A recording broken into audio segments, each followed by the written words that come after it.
Hello friends, welcome back to my YouTube channel. ఈరోజు IPL match GT versus RCB. ఈ మ్యాచ్లో winner analysis అన్నది ఈ వీడియోలో చూద్దాం. ఈ మ్యాచ్ వచ్చేసి నరేంద్ర మోడీ స్టేడియం గుజరాత్లో జరగబోతుంది.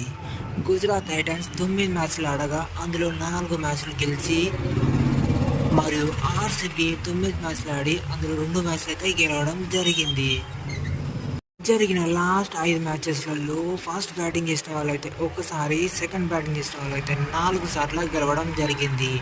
ఇక్కడ గుజరాత్ టైటన్స్కి ఎక్కువ గెలిచే ఛాన్సెస్ ఉన్నాయి. సో ఫ్రెండ్స్, మరి ఫైనల్ రిపోర్ట్ కోసం టెలిగ్రామ్ ఛానల్లో జాయిన్ అయిపోండి. అక్కడ నేను మీకు ఫైనల్ రిపోర్ట్ అనేది ప్రొవైడ్ చేస్తాను. Just join in Telegram channel. Thank you. Channel link అనేది కామెంట్ బాక్స్లో మరియు డిస్క్రిప్షన్ బాక్స్లో ఉంది, చూసేయండి.